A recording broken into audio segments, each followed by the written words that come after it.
ಸಂಕಲ್ಪ ನಮ್ಮದಾಗಿದೆ ಅನ್ನುವಂಥ ಮತ್ತೊಂದು ಮಾತನ್ನು ಪ್ರಸ್ತಾವಿಸಿ ನಮ್ಮ ಬಾಳೆಹೊನ್ನೂರಿನ ಅಂಚೆ ಕಚೇರಿ ಗ್ರಂಥ ಅಂಚೆ ಇಲಾಖೆಯಲ್ಲಿ ಅಂಚೆ ಪಾಲಕರಾಗಿ ಸೇವೆಯನ್ನು ಸಲ್ಲಿಸುವಂಥ ಶಿವಮೊಗ್ಗ ಜಿಲ್ಲೆ ಶಿಕಾರಿಪುರ ತಾಲೂಕಿನ ಆರುಗೊಪ್ಪ ಗ್ರಾಮದವರು ಬಹುಶಃ ಒಂದು ಕೇಂದ್ರ ಸರ್ಕಾರದ ಅಧೀನದಲ್ಲಿರುವಂಥ ಅಂಚೆ ಕಚೇರಿಯಲ್ಲಿ ಕೆಲಸ ಮಾಡ್ತಾ ಇದ್ರು.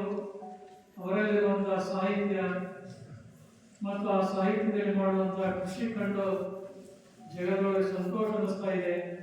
ಅವರು ಬೇರೆ ಯಾರಿಲ್ಲ, ಜಾನಕಿ ಸುತ ರಂಗಪ್ಪನವರ ತಾಯಿ ಹೆಸರಿನಲ್ಲಿ ಜಾನಕಿ ಸುತ ರಂಗಪ್ಪ ಅನ್ನುವಂಥ ನಾಮಾಂಕಿತದಲ್ಲಿ ಈಗಾಗಲೇ ಅನೇಕ ಕೃತಿಗಳನ್ನು ರಚನೆ ಮಾಡಿದ್ದಾರೆ.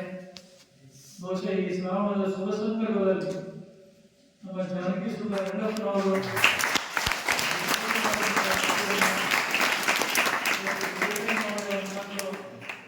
ಜಗತ್ತೊಳಗೆ ಬಹಳಷ್ಟು ಸಂತೋಷವನ್ನು ಉಂಟು ಮಾಡಿದೆ.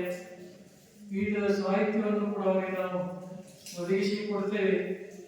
ಅವಕಾಶ ಸಿಕ್ಕಂಥ ಸಂದರ್ಭದಲ್ಲಿ ಕಣ್ಣಾಡಿಸಿ ಜಗದ್ಗುರು ರೇಣುಕಾಚಾರ್ಯರ ಚಾರಿತ್ರ್ಯ ಬಗ್ಗೆ, ಜಗದ್ಗುರು ರೇವಣಸಿದ್ದರ ಬಗ್ಗೆ ತಮ್ಮ ಅನಿಸಿಕೆಗಳನ್ನು ಗ್ರಂಥಸ್ಥ ರೂಪದಲ್ಲಿ ನಾಡಿನ ಕೊಡುಗೆ, ಸಂಸ್ಕೃತಿಗೆ ಕೊಡುಗೆಯಾಗಿ ಕೊಡುವಂಥ ಶಕ್ತಿಯನ್ನು ಅವರಿಗೆ ಕೊಡಲಿ ಅಂತೇಳಿ ಬಯಸಿ ಈಗಾಗಲೇ ನಿಮ್ಮೆಲ್ಲರ ಸಮ್ಮುಖದಲ್ಲಿ ಕೃತಿಯನ್ನು ಬಿಡುಗಡೆ ಮಾಡಿ ಅವರಿಗೆ ರೆಕಾರ್ಡ್ಗೆ ಹೊಲಿಸಿ ಆಶೀರ್ವಾದವನ್ನು ಮಾಡಿದೆ ಅನ್ನುವಂಥ ಮಾತನ್ನು ಹೇಳಿ ಈ ವರ್ಷ ನಮ್ಮ ಜಗದ್ಗುರು ಶಿವಾನಂದ ವಿದ್ಯಾರ್ಥಿ ನಿಲಯದಲ್ಲಿ ಹಿಂದೆಂದಿಗಿಂತಲೂ ಕೂಡ ಹೆಚ್ಚಿನ ಸಂಖ್ಯೆ